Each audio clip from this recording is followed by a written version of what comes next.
Então, a gente vai estar andando com o Josué lá em capítulo 14 e nós vamos estar falando sobre um dia de cada vez. Como é que a gente pode andar um dia de cada vez?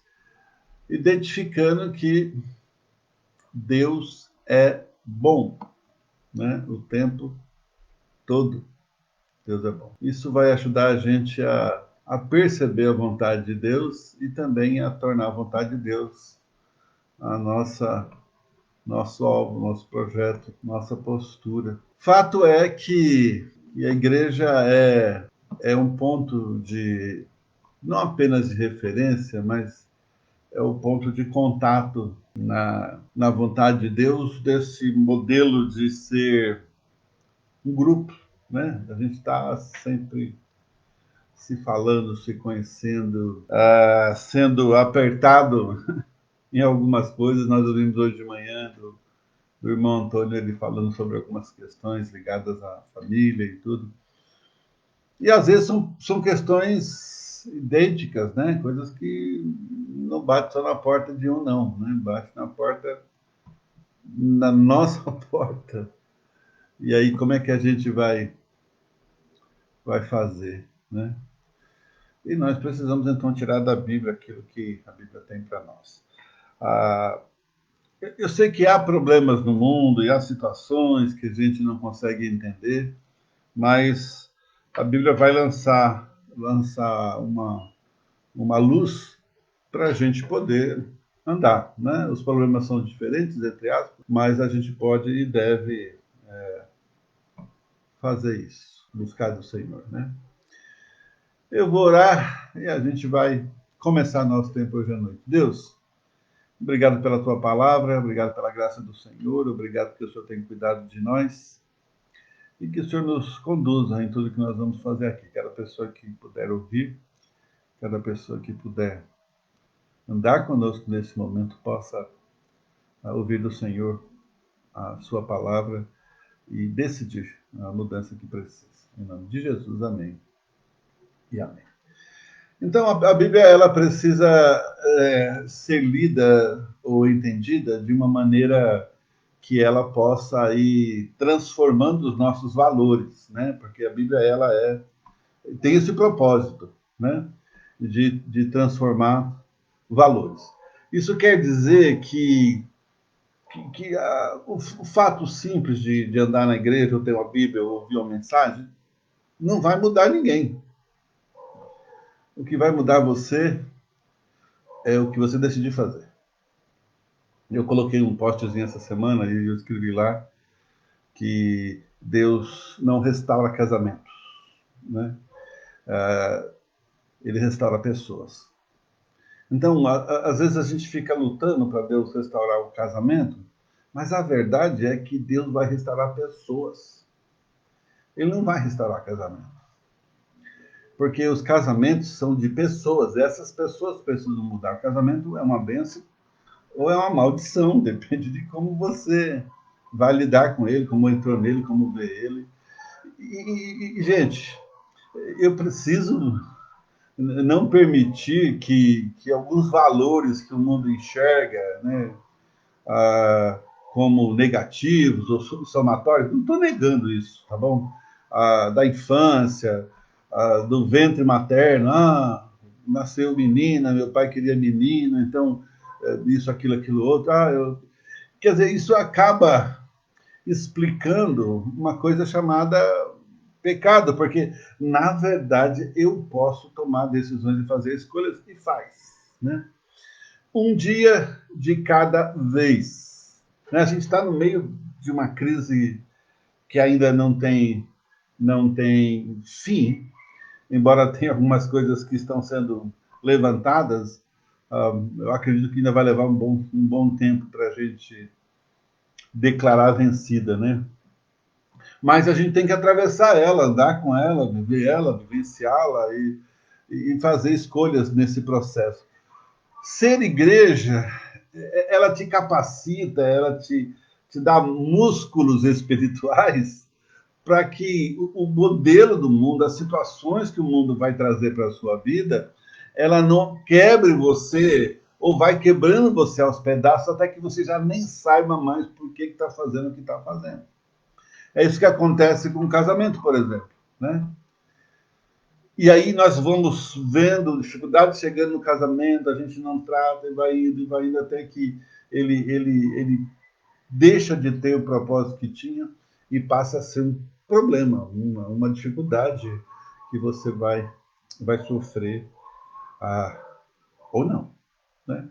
Então, como nós podemos atravessar esses dias de crise, essas dificuldades, como reagir a essas situações que vão chegando, o que fazer quando a gente não enxerga uma saída. A Bíblia ela vai trazer uma saída se você estiver perto de Deus e está disposto a viver aquilo, ainda que você não tenha provado aquilo. Entendeu? Não. Ainda que você não tenha provado, você não viu o efeito final, né?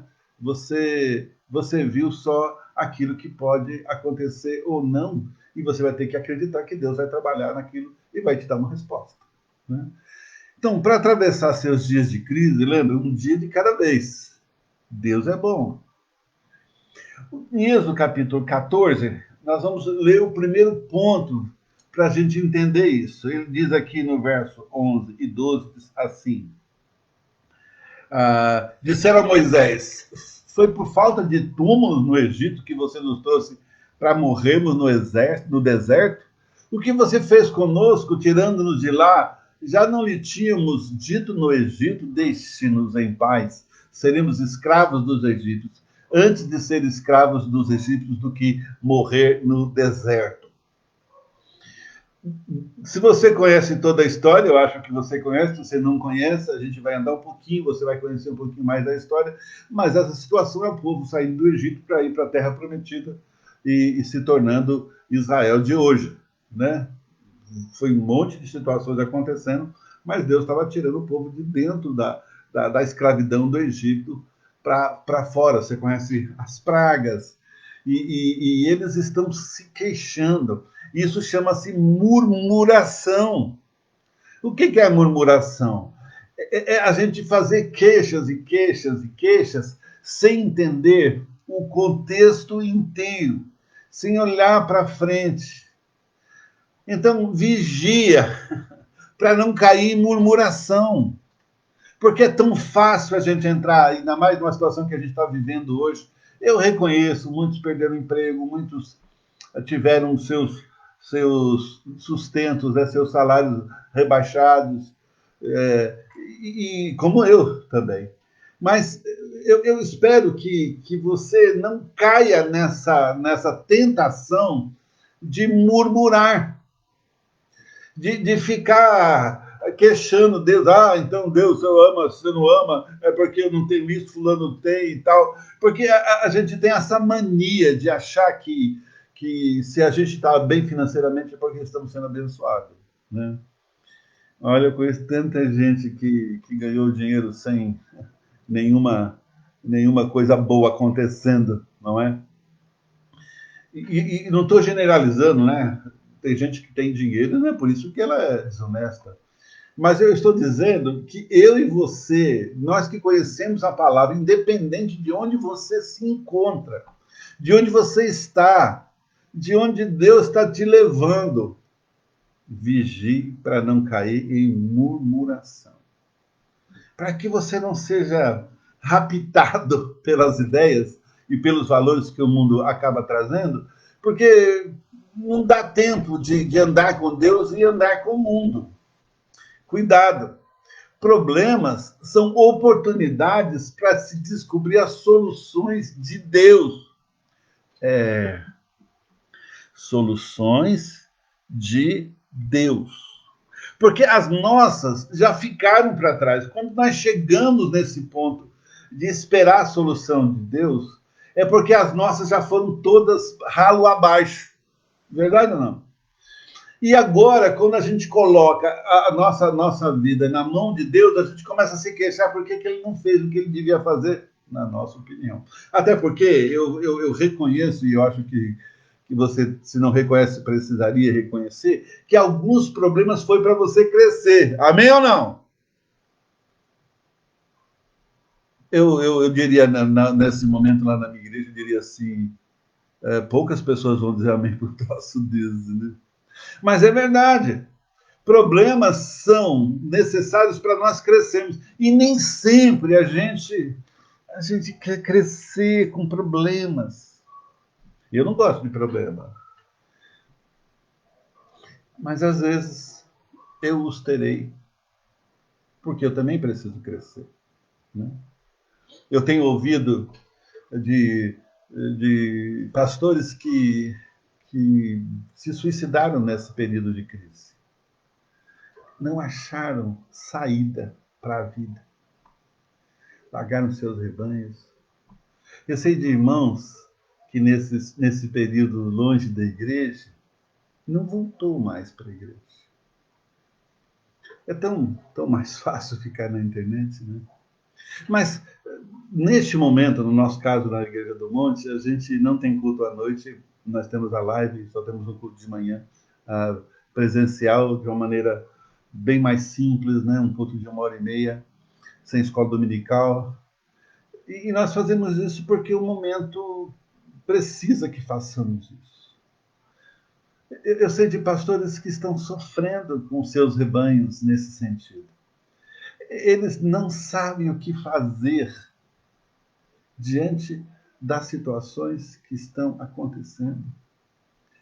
Tem igrejas próximas de nós que perderam 10 famílias pela Covid, ou em função da Covid, ou com Covid, ou de Covid, eu já nem sei mais o que falar. Deus é bom. Lembra, nós precisamos entender que cada problema ou cada situação, a Bíblia nos recomenda um dia de cada vez. A Bíblia fala lá no Salmo 46, Deus é o nosso refúgio, nossa fortaleza, socorro sempre presente na tribulação. Agora, para isso ser uma verdade, em primeiro lugar, eu tenho que esperar no Senhor. Em segundo lugar, quando Deus falar, eu preciso não apenas ouvir, mas fazer. Fazer. Lá no Salmo 121, ele diz o seguinte: levanto os meus olhos para os montes e pergunto: de onde me virá o socorro? Lembra, um problema é um dia de cada vez. O meu socorro vem do Senhor que fez os céus e a terra. Deus é bom. Para continuar atravessando esse deserto, né, que a gente está vivendo aqui, segundo ponto que ele vai falar para nós, versos 13 e 14, diz assim: Moisés respondeu ao povo: não tenham medo, fiquem firmes e vejam o livramento que o Senhor lhes trará hoje, porque vocês nunca mais verão os egípcios que hoje vêm. O Senhor lutará por vós, tão somente acalmem-se. Acalme-se. Tem outra tradução que diz assim, no verso 14: o Senhor pelejará por vós e vós vos calareis. Para de reclamar. Acredite, Deus está trabalhando em todas as situações. Deus está agindo em todas as situações. Só que você pode acreditar ou não. Você está pronto para acreditar? Hoje nós ouvimos desse irmão que pregou de manhã, e ele falou que às vezes ele percebe que as pessoas não ouvem. E quando ouvem, questionam se é verdade ou não. Eu preciso de igreja para quê? Já fez essa pergunta para você mesmo ou não? Já ouviu? Então, para quê? Porque se eu não souber a resposta, e essa resposta não apenas me convença, mas me faça amar esse negócio que Deus inventou chamado igreja. Porque todo o Novo Testamento, ele vai falar de igreja.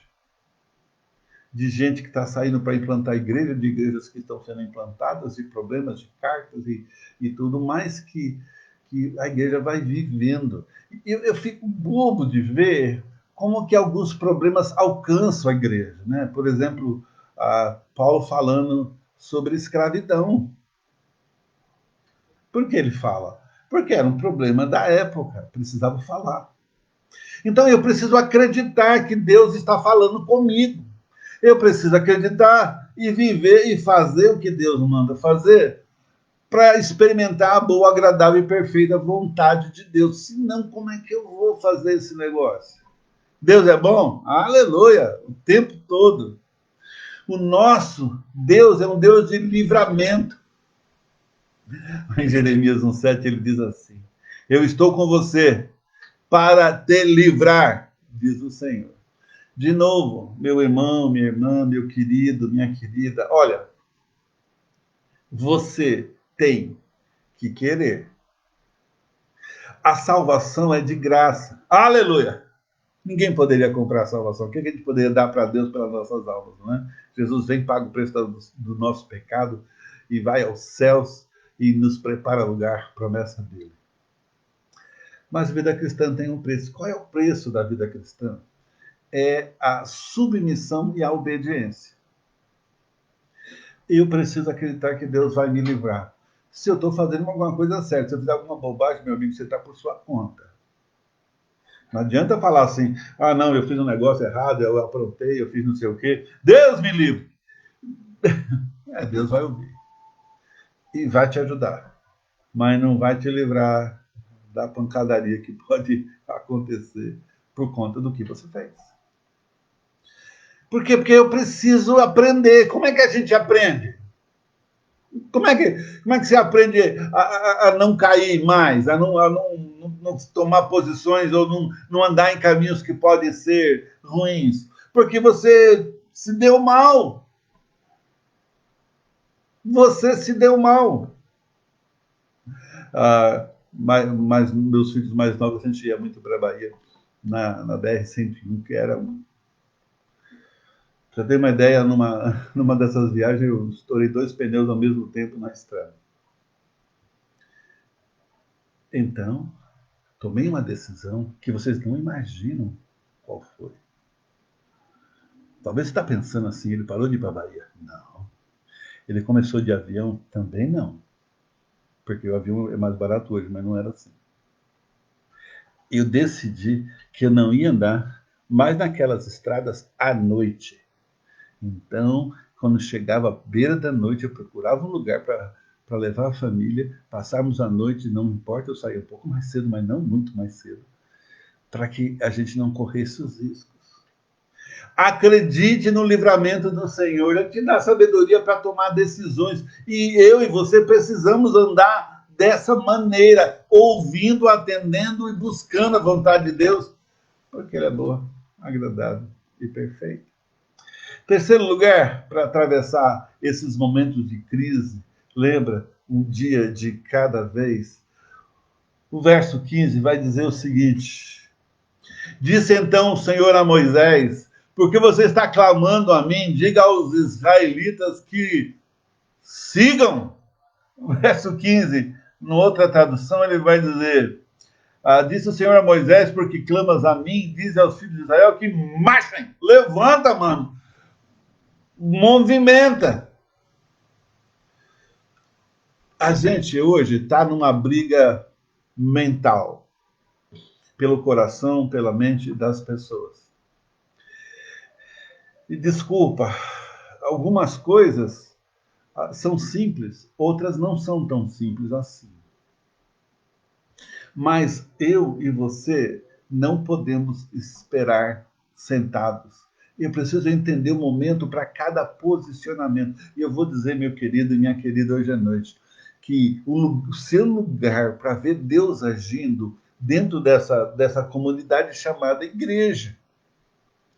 Pastor, então você está idolatrando a igreja? Não! Eu estou dizendo que se Deus... A Bíblia diz que Jesus fala sobre o segredo no século chamado igreja, e o Novo Testamento fala sobre igreja o tempo todo, porque eu vou achar que a igreja não é importante, porque eu vou achar que eu não tenho que aprender e viver lá.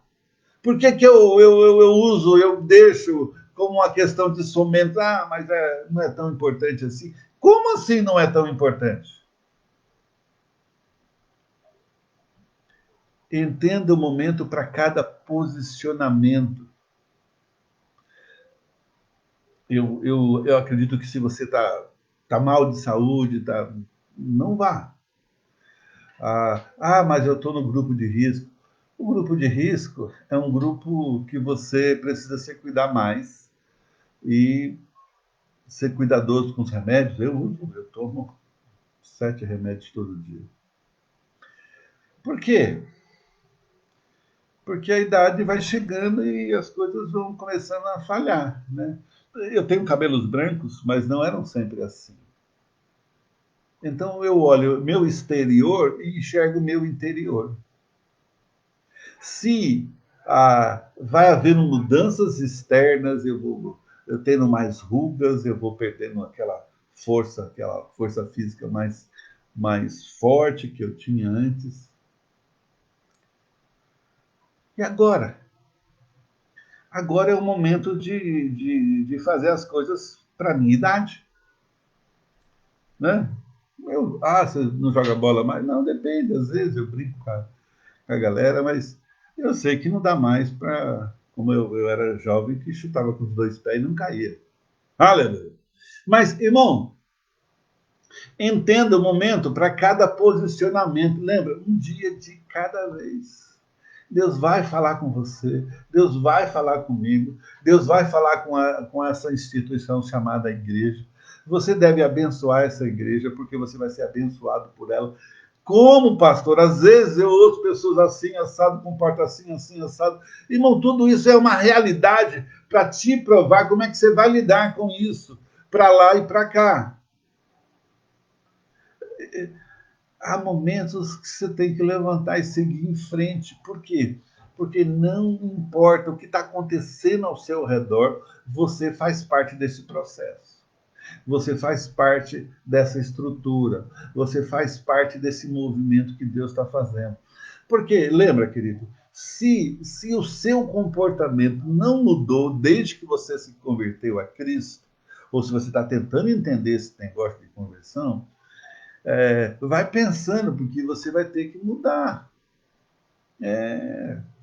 Você vai precisar reavaliar alguns conceitos. Você vai precisar reavaliar algumas ações, algumas atitudes que te levaram até onde você levou. Não tem jeito. Né?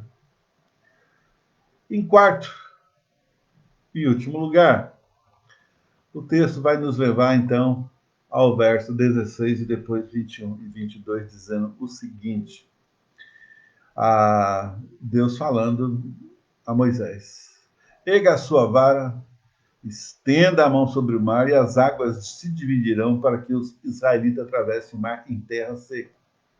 Então Moisés estendeu a mão sobre o mar, e o Senhor afastou o mar e o tornou em terra seca, com um forte vento oriental que soprou toda aquela noite. As águas se dividiram e os israelitas atravessaram pelo meio do mar em terra seca, tendo uma parede de água à direita e outra à esquerda. Eles podiam esperar abrir o mar para olhar aquelas 2 paredes de água e atravessarem no seco. Bom, eu acredito que não tinha nem melado de água, nem lama, né? Porque está dizendo seco. E eles atravessam com aquele milagre acontecendo, porque decidiram obedecer a Deus quando Deus falou. Pastor, mas antes eles estavam lutando. Pois era para lutar? Não, não era para obedecer. Obedeça a direção de Deus um dia de cada vez. Um dia de cada vez. Lá no Jordão vai ser diferente. Lá Deus manda o sacerdote caminhar. E a água só vai abrir quando eles pisarem. Quando pisar, é como se fosse um ímã afastando a água. Se eles parassem no meio, a água estaria pela frente e outras à direita e à esquerda. Deus é bom. A obediência nos prepara para ver os milagres. Que milagre? O milagre de ver a vontade e a palavra de Deus se materializando na sua vida e na vida das pessoas ao seu redor, na vida dos irmãos que você conhece, né? Hoje foi gostoso ver algumas pessoas darem testemunho sobre o que Deus está fazendo mesmo nessa pandemia. Eu sou grato ao Senhor porque Ele tem cuidado de mim. O mar só se abre para aqueles que seguem em obediência à direção de Deus. Eu estou exagerando aqui, mas é para que você entenda que há momentos, ou melhor, todo momento, mas especialmente alguns momentos, que a obediência é que vai definir a sua vida.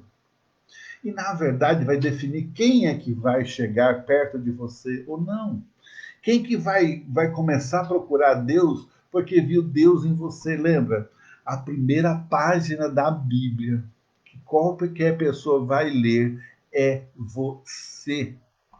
Você é a primeira página da Bíblia que as pessoas vão ler. E como que você vai ser proativo dentro de uma igreja? Como é que você vai começar a trabalhar para a obra de Deus ser tão grande quanto ela precisa, pode e deveria ser ao redor do mundo? Hoje você já vai ler alguns artigos falando sobre cristofobia. E eu vou dizer uma coisinha para você, meu querido. Vai piorar. Graças a Deus, no nosso país ainda não chegou isso, né? Mas está aqui do lado, no Chile, né? Tocando fogo em igrejas. Por quê? Porque a igreja não é uma referência. Porque você não é uma referência. Às vezes nem para a família, nem para as pessoas que são ao seu redor. Queridão, busque a Deus, busque a sua palavra, busque o seu amor, busque a sua misericórdia e obedeça cada dia. Cada dia. Um dia de cada vez. Percebe que não é muita coisa, mas será. E depende de você. Eu quero concluir dizendo o seguinte: Deus está nos convidando, está convidando a colocar a sua fé em ação para seguir adiante. Tenha fé em Deus para avançar. Não deixe que a sua fé deixe de coordenar seus avanços. Não fique parado. Deus tem grandes coisas para fazer em sua vida e através da sua vida. Porque se não fosse isso, querido, olha, se não fosse com esse propósito, todos nós, ao conhecermos Jesus, morreríamos. Porque não servimos para nada. Porque quem convence do pecado, do juízo e da justiça é o Espírito Santo, é Deus. Eu e você não convencemos ninguém. Eu preguei para o irmão lá, para a pessoa se converteu, ela se converteu porque Deus convenceu e você pregou. Porque a salvação vem pela pregação. E consegue entender? Se Deus tem grandes coisas para fazer na sua vida, não fique parado. Avance. Só para relembrar aqui, né? Para esse momento que você tem de ver quando Deus é bom e para entender que é um dia de cada vez. Vigie para não cair em murmuração.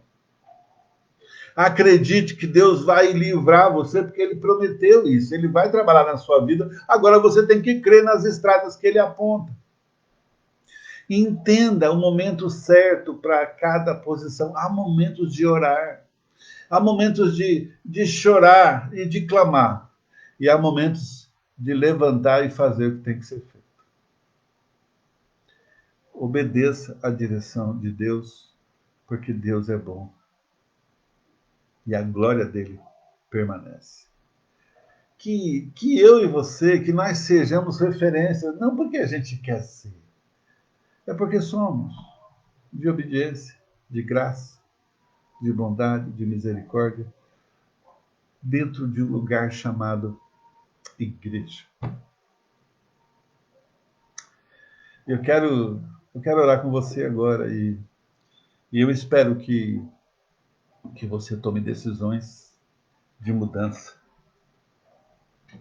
e mude. Deus e Pai, eu quero louvar o Senhor e agradecer ao Senhor que tem cuidado de nós, que a tua graça tem nos alcançado, tem nos transformado, e nós temos visto isso de maneira tão clara ao redor das nossas vidas. Que nós possamos viver esse evangelho que se ajusta, não à minha vontade, mas eu à sua vontade. Que nos ajusta porque nós temos erros, que nos ajusta porque precisamos dessas referências que o Senhor tem para nós, que nos ajusta porque se nós não tivéssemos a tua palavra, a gente estava perdido, caminhando atrás dos nossos pensamentos, jurando que a gente não estava seguindo ninguém nem nada, mas somos bombardeados com pensamentos. Então ajuda-nos, ó Deus, a fazer a tua vontade, agora e para sempre. Cuide de cada um que está aqui ouvindo, cuide daqueles que estão fazendo a diferença em seus lugares de trabalho, nas suas famílias, nas suas igrejas, mas também abençoa aquele que ainda não te conhece, aquele que está aí frustradão porque vê muita miséria mesmo no meio dos cristãos e os mede por aí. Então, que esses especialmente possam se voltar para o Senhor e não para os homens. Nos abençoa, cuida de nós, dá uma semana de vitória. Em nome de Jesus. Amém e amém. Então lembra, a partir de amanhã você vai receber as mensagens. Essa semana vamos ter o nosso devocional. E os devocionais diários você pode nos acompanhar, pode ah, colocar perguntas se você tiver. E eu espero que seja tão bom para você como tem sido para mim. Que Deus te abençoe, que a graça do Senhor te dê habilidades para viver o Evangelho hoje e para sempre, em nome de Jesus. Amém e amém. Deus te abençoe, queridão. Boa semana para vocês.